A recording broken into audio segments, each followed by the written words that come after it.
All right, thanks for staying with us, and it's still Crossfire. And this is Wazobia Max, channel 259 on DSTV and UHF 57 on our terrestrial. Welcome once again. We have a guest in the studio, and myself and my guest will be having a very in-depth conversation about Nigeria. It's 2 years of the Buhari-led administration, and so many issues has characterized his government, and how they have been able to wiggle through all of these issues. Is it for good? Are they really coping? Do you think this Buhari-led administration is going anywhere? Do you think they have achieved some certain milestones, or this administration really and truly, according to the opposition party, have really just messed up, you know, this entity called Nigeria? Anyway, we will be taking a view, some kind of opinion from our guest this morning, and he's no other person but he's a political analyst, he's a social commentator, but I prefer to really recognize him as an entrepreneur. This is someone who has given back to the society via a lot of platforms. Let's meet Mr. Agbalaba.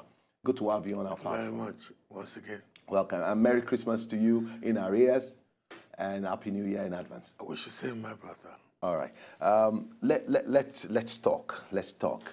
Now, in 2015, you know, between the month of March... Let's start by correcting a slip of the tongue you had. Okay. And that is, it's been 2 years and 7 months. And 7 months. Almost 3 years. Okay. So, because you said it's been 2 years. Of, yes. 2 years and 7 months. Okay, 2 years plus of the Buhari-led administration. And to a very large extent, it is good to also note that, I mean, that's very close to 3 years, which means the tenure is actually really approaching. And the reason for my emphasis, yes, which means that from the first day of January 2018 to the end of 2018, it is almost inevitable that it will be a full-blown calendar of politicking, because the presidential election, according to instant INEC's calendar, will be in February 2019. So, technically... They can still move it away from February, as usual. They say they even want... They say as it's now...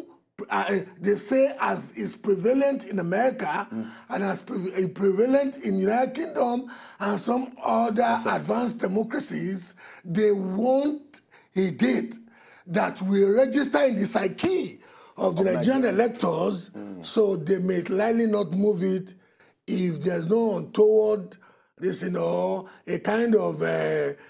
machinery put in place to kind of security, quote-unquote, instigated, like the one we had the last time when somebody was shaking that he was going to be defeated. Okay. All right. I haven't laid that foundation.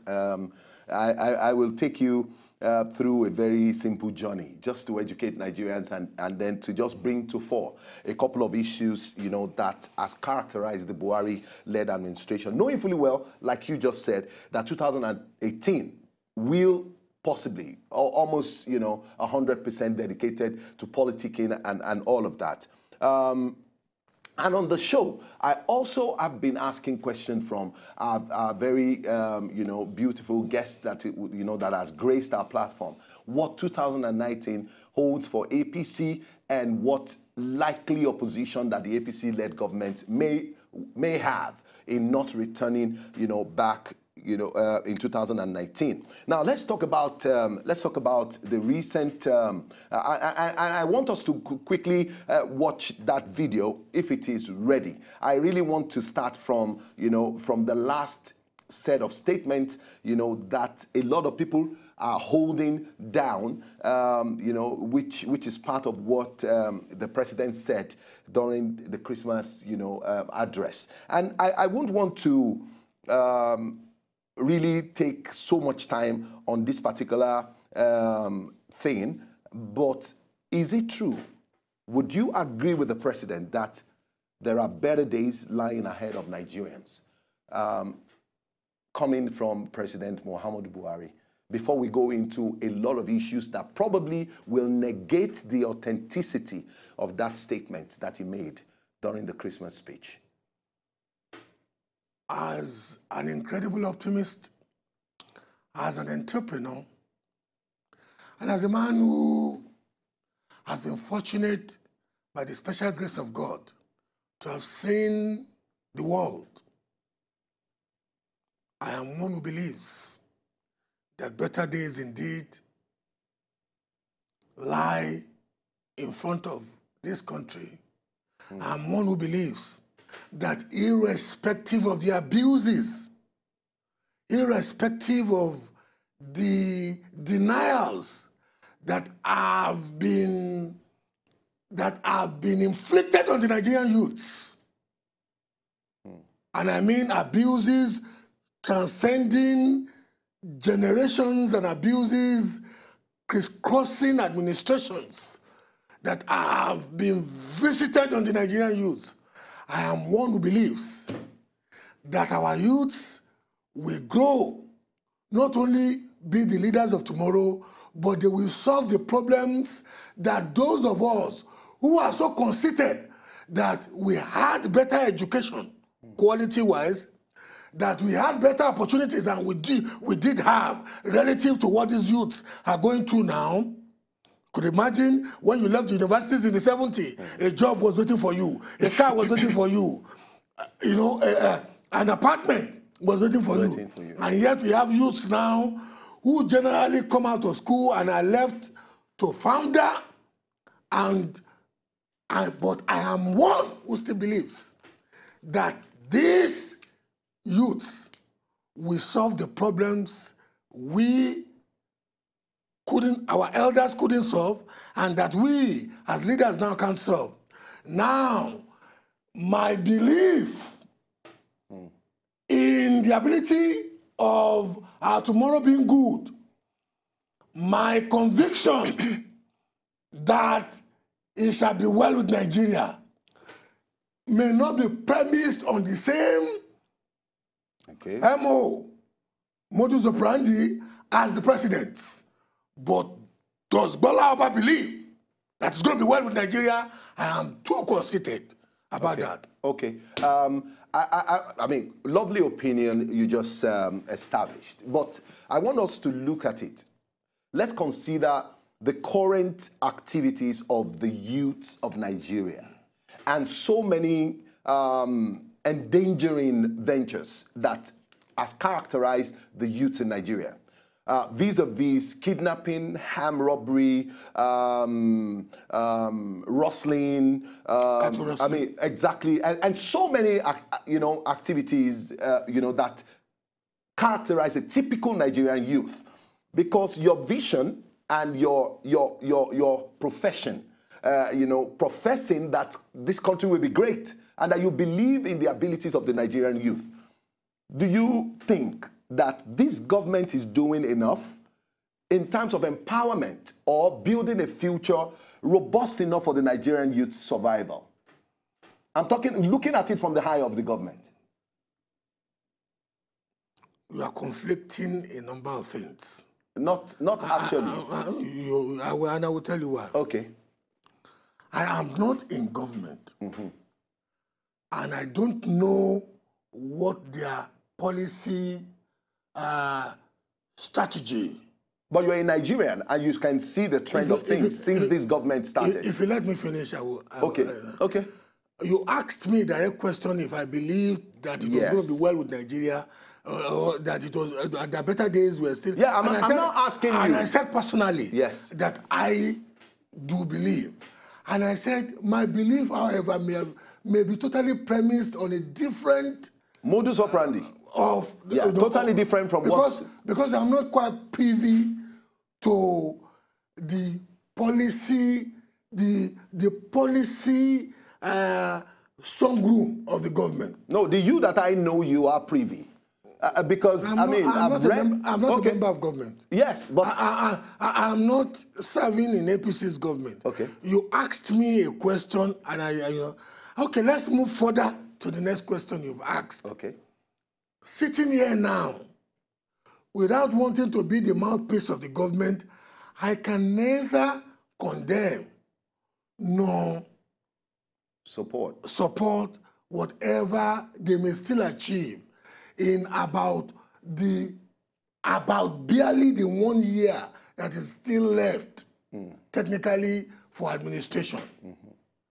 However, if I were to look at the 2.5 years plus that this administration has spent, I will tell you I'm disillusioned. Okay. May 2015 to May 2016 to May 2017, May 2017 to December 2028, 2017. Bola Oba is not particularly enamored of the policy implementation, policy disposition, and policy implementation of this government. Okay. However, it is not over until it's over. It's like boxing. You'll be scoring points. This government has been losing points. It is not impossible that they may get a TKO. A technical knockout. That may even convince a disillusioned observer like me. That is the government. However, in furtherance of my professed belief that better days are still in front of Nigeria, I am one who believes that even as an ordinary citizen of Nigeria, the opportunities in this market, the opportunities daily slapping me are so enormous that the kids that I mentor, I tell them, don't look at the facts of the case of Nigeria. Be grounded in the truth of the case of Nigeria. The facts tell me that as youths, you people are largely unemployed. The facts tell me that as youths, some elements amongst you have taken to criminality. Kidnapping, cattle rustling, all the stuffs you listed before. The truth tells me, and most Nigerian observers and analysts don't look critically at things from the way I look at it. The truth tells me that upon all that, the Nigerian youths have created and are consolidating two industries that are now challenging mainstream historic industries in revenue profiling for this country. Entertainment and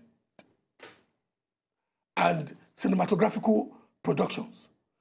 Nigeria today is the third major producer of cinematographic assets on the face of the earth. Nigeria today, I was working in Stratford. I lived in England. It was a neighborhood where I had done politics.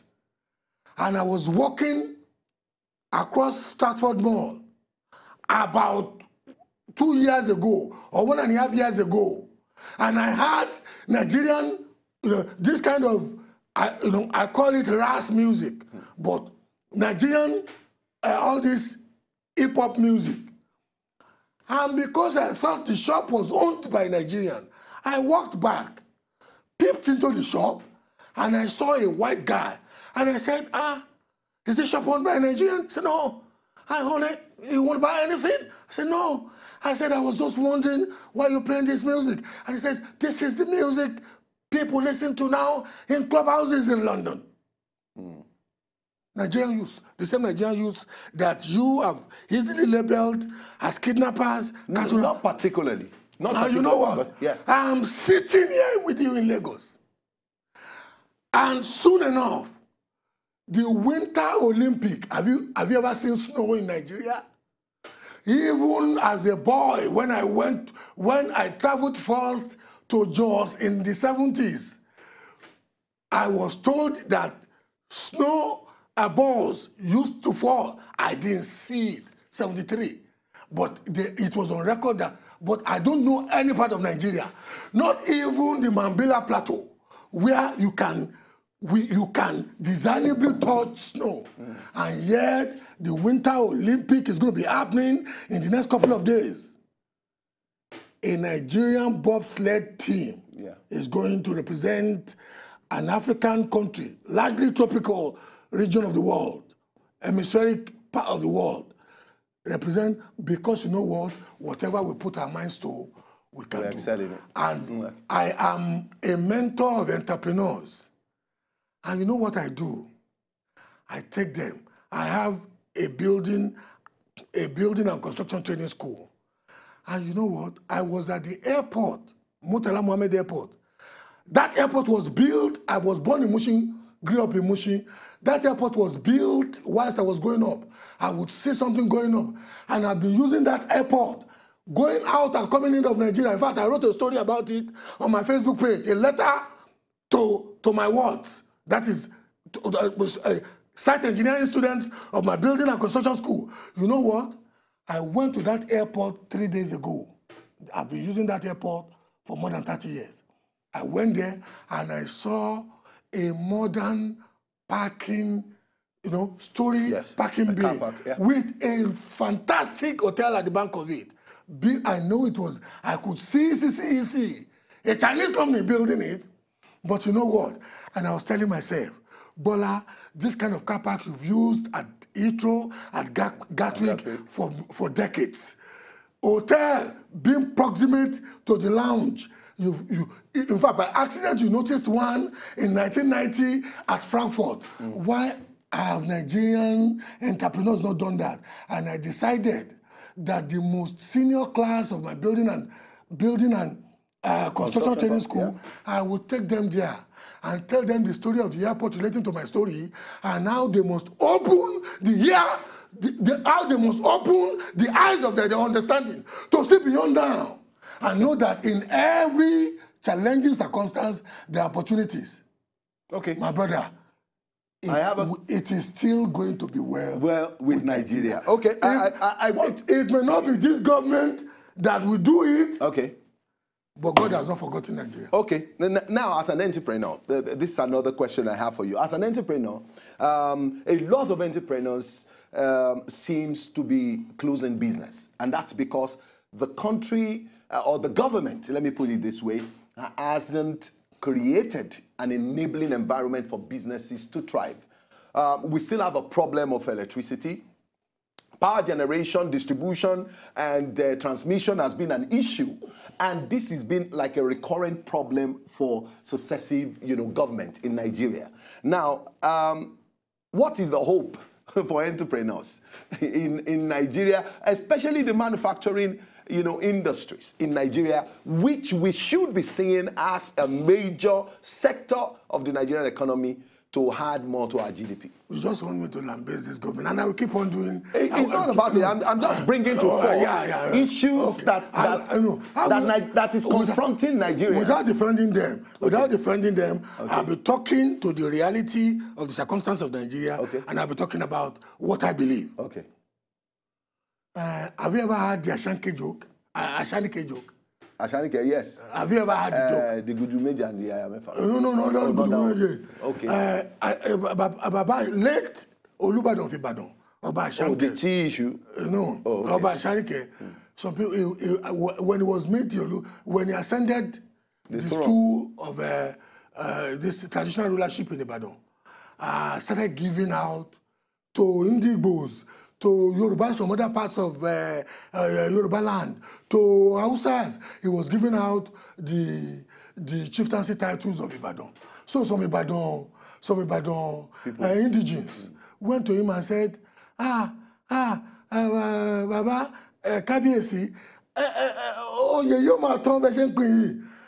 that he was giving the chieftaincy titles of Ibadan out to so flippantly that he would hand the chain of titles they have in Ibadan. And you know what the elderly man said, jocularly but seriously? That is, even the title has ended, I will make it a title. The point I'm trying to make is that all the facts you've stated about Nigeria now are true. Power situation, no tremendous improvement, no remarkable improvement. Manufacturing, to be a manufacturer in Nigeria now is very extenuating, very challenging. The business ecosystem, as it is, although the government is gloating on the improvement it has gotten in the ease of doing business global ranking, but let's be very honest with ourselves. People who are running the rubber on the tire, you know, the entrepreneurs out there, they know it doesn't translate to reality. Because one primary factor with which you will know a sustainably prosperous society is the ease of getting money to translate your idea to reality. And if you look at the cost of money still in Nigeria, it is lousy. Yeah. So people are constrained to be cocooned in mercantilism at the expense of innovative or creative entrepreneurialism. And when you have a larger percentage of the entrepreneurial class doing replicative, repetitive, copycat entrepreneurialism, you will have the situation we're having in Nigeria. People get choked. And not because they don't want to try, it's just that, like you said, the business ecosystem, the business environment is very volatile. As a result, largely, no excuses about that, of failure of government policies. Okay. And not doing enough.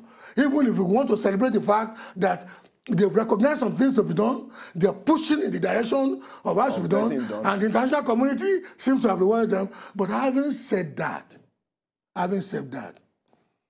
the fundamental instinct to survive is incumbent on you and incumbent on me. And as citizens of Nigeria. Okay, I'll pause you there. I'll pause you there. We'll quickly go on a short break. We'll be right back. Mr. Wazobia will still be here in the studio. Stay with us and join us again.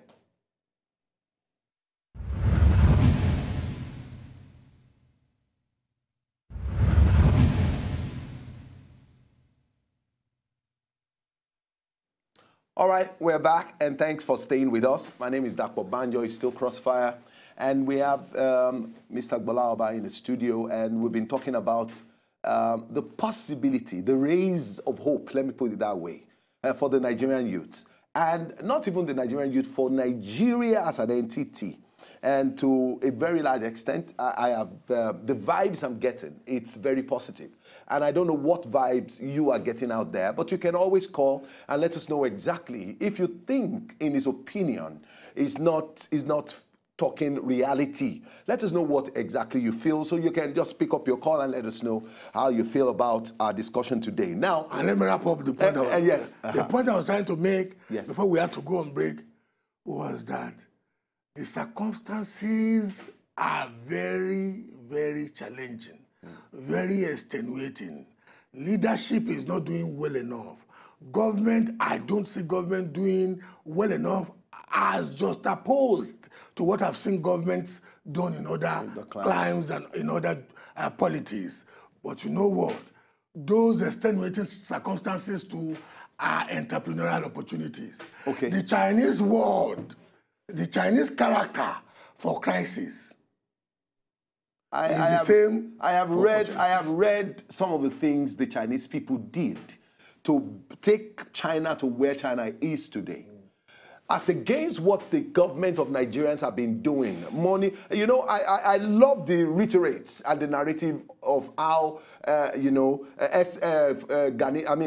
Falana, SAN, puts it. We give a lot of coloration to the lootings and the money launderings that governments have done over time in Nigeria. Let's even take it from 1999, since democracy was enshrined in Nigeria. Unfortunately, Femi Falana, SAN, believe that it should be called the name it should be called. People have stolen from our collective purse. And unfortunately, we keep saying it's money laundering. We keep calling it and brandishing a lot with, you know, colorful names that will not make even their children understand what their parents have done, that they stole, that they are thieves. But sadly, the Chinese government, they use their money to build what you call, and that seems to be serving in your direction, human, you know, to develop the people. I'm coming. To develop the Chinese people. Let me respond to the allusion you've made that you are now translating to a question. I respect people like Femi Falana a lot. And if you really look at sometimes the side of the trench that you usually find me, was I not coming here to lambaste Goodluck Ebele Jonathan's government? Many people watching you this morning may not know that they were literally begging me, sent an emissary 3 times to my office for me to come and take good amount of money, dollars. And yet I was using my money to support Buhari. Because I honestly believed, not because I thought it would be the central engine room of the intellectual resources to make his government relevant. I genuinely believed that with the ecosystem that was around him, that those first-rate intellectual public governance experts with rich antecedents, if allowed, would work. Unfortunately, the first 1 year of this administration was such that those who are usurpers asphyxiated the natural elements that made some of us support Buhari. As we speak, those ones have not even found their bearings yet. Please hold on. Let's quickly take this call. Good morning. Hello, Daniel. How are you today? Daniel, are you there? Hello, Daniel. All right, let's continue. Please call us back. But you know what? In so much as I agree to a large extent with the Falanas of this world, I am a social critic or social political analyst who tries to go beyond just finger pointing. I like to posit solutions, practical solutions. And I indeed translate some of those solutions. I translate them to entrepreneurial opportunities that I daily work out to not only enrich myself, but consolidate my economic position. I have always said that Nigeria must be an economically enriching democracy to be a successful polity. You went to China and you said the Chinese people enrich their people. Yes, but you want me to shock you? The same Chinese government that you've been celebrating as enriching its people, which is true, which should be the central engine of any sustainable development of any society. If you look at the first 100 people in the Chinese government, and you look at the first 100 people in the American government, it has a research done, says the first 100 people in the Chinese government are worth more than 100 billion US dollars. The first 100 people in the US government are worth less than 20 billion US dollars. So there's corruption in China. And I tell people that you can be corrupt and yet be development prone. Okay, I mean, I agree. Am I making a point? Let's take this call. Samson, hello, good morning, Samson. Good morning, Chief Dapo. Samson, how are you today? Fine. Compliments of the season. Same to you. I love your guest. I've been trying to reach you, sir. Thank you very much. Let's take your comment quickly. Yes, sir. Fine. If you check something very well, you know, the last time I called, I told you I was queuing. Correct. For. Yes. But I told you as of today, conveniently in Warri, they are selling 250. Conveniently. No DPR, no body. They are selling at 250. I couldn't make my journey. I have to wait there because tell me my journey from here to Lagos. How many fuel later will I buy? And what Chiba said there, he said, we, the youth, we are the ones to take care of this thing. But don't worry, by 2019, sir, I pray that you are still in Lagos because most of elders, you will chase them back to their village. Because we have to give the youth the power. We don't have power. We couldn't celebrate Christmas. In a little chicken I bought during Christmas, I bought it at 8,000 naira. Can you imagine how much it would take to have a poultry on our own? See, a lot of things are going down. The president is so slow. The man might be good, but you don't have good people working around him. You need to reshuffle the cabinet from the Minister of Information downward. They're giving us wrong information and impressions. Good morning down in Lagos. Thank you very much, Samson. Thank you very much, Samson. Okay, let's take more calls. Hello, good morning. Hello, good morning. Sorry. Aloba. Good morning. Yeah, good morning. Compliment of the season. Yeah, same to you. All right, welcome to Crossfire. Go ahead, make your comment. Yeah, there's some questions that I want to ask Mr. Agbalaoba. Please go ahead. Yeah, in his days where he passed out from university, can he, at least by that time, I think we have maybe like 7,000 passing out as a graduate then. But today, how many thousands of students passing out from the university every year? That's one question. Second question. If the youth we are talking about, today we see the youth outside smoking EDM publicly. So how do you assess those things together? So that is the problem. And the problem we are facing today, and another thing, in those days, when we go into farming work, you see everybody going to farm. But today, how many, if not because of this Buhari now, that they are now just coming out to start going to farming. Okay, So your point taken. We have problems, so we have to sort out those things. It's not about Buhari or whatever. Okay. So you have to let us know all these things. All right, thank you, Aloba. Your point well taken. Let me quickly. Hello, good morning. Let's take all the calls so that you can. I may need to write down his questions. Okay, hello, I can remember. Hello, good morning. Hello, Fidel. Is Fidelis there? Okay. All right. So let's just go ahead. You can respond now. His first question was about, the number of graduating students back in your days, and now the number of graduating students and the kind of economy, the environment. Let's be very honest with ourselves. I supported Buhari, and you knew I came here. Oh, yes. And I, not once, not twice, not this thing. And like I said earlier on, I was being tempted by money. At a point, one night, my wife told me, why don't you go and answer somebody who was calling me? And I knew that if I stepped into that person's office, it was going to give me an offer I couldn't refuse. It was probably going to put, like, say, 200 to 300,000 US dollars in front of me. And I refused, and I told my wife, baby, timber law, I will regret it. My conscience was. But let's go to Aloba's question. Before you pass out of a tertiary institution, you spent 6 years at primary. Yes. You spent another 5 or 6 years. Yes. 5 years in the secondary. Secondary. Then you spent 4 years. 5 or 6 years in the tertiary. In the tertiary. We may lack record in Nigeria. We may not even know our right population. But for any serious-minded candidate to tell me that for a position that you ran for 12 years, and the office that you won 3 months before you were sworn in, that you could not do a rough estimation of those who will be passing out or who had passed out.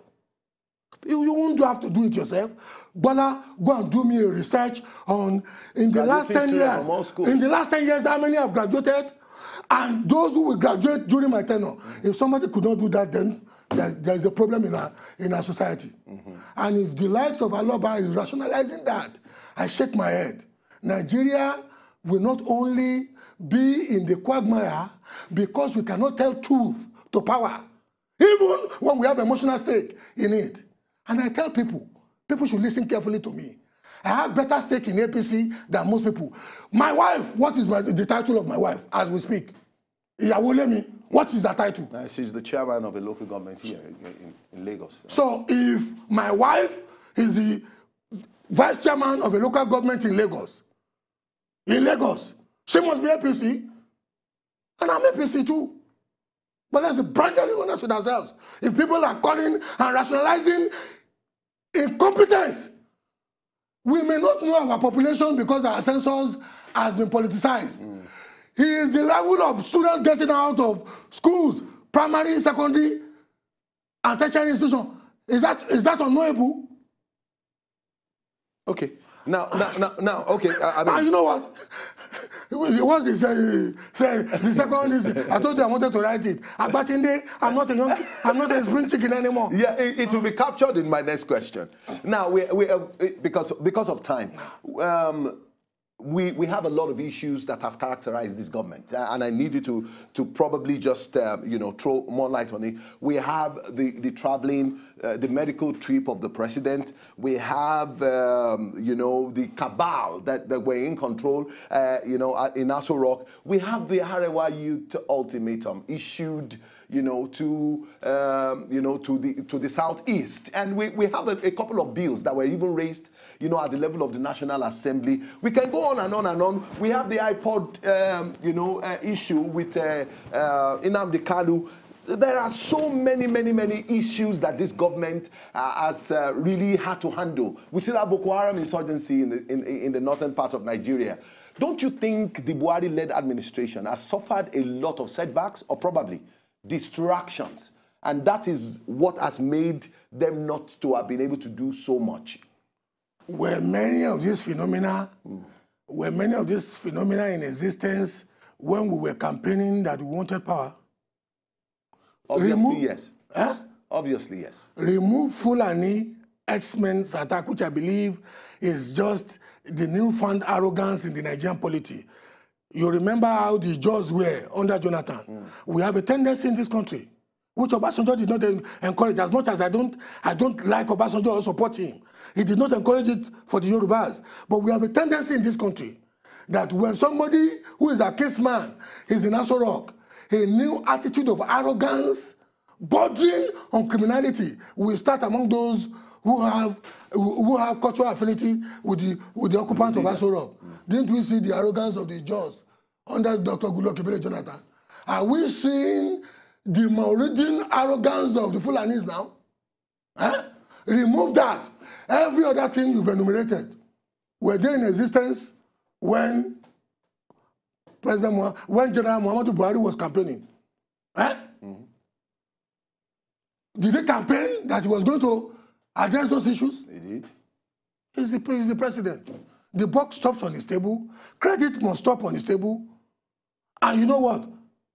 Criticism must also stop on his table. Let's be very honest with ourselves. What are we talking about here? You see, I try not to be dragged into issues like this because I don't deliberately set out. You know what? I have ownership in the fault that I'm enumerating too. You know how some of my friends tend to sometimes want to ridicule me, but I should be not supporting one. You were even spending your money in support of APC. Didn't I? Did I not come here several times? And as I was coming here, I was on all other TV, this thing, where they bother to invite me. I'm not a politician. If you invite me, I will come. But I will say my conviction. Did I not support them vehemently? Okay, because of time, we don't have time anymore. I just want, what do you see? What is the roadmap to 2019? Do you see any paradigm shift? Did you see anything change? I told you fundamentally that I am a believer in the wellness of Nigeria. It will be well with Nigeria.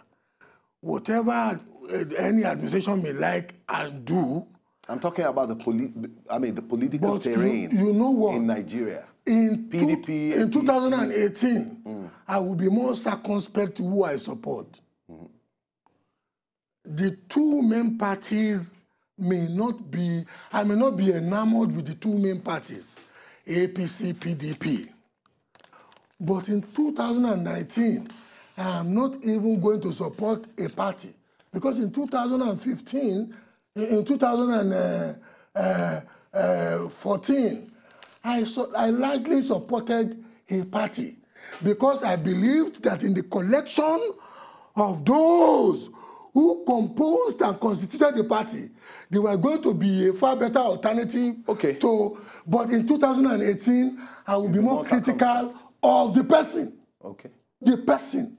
The intellectual ability of the person, we have to go spiritual disposition of the person, and the ability of the person. All right. All right. To enjoy more of these our Ogbonge videos when you just watch, press this button to subscribe on top of our YouTube page. You go love her.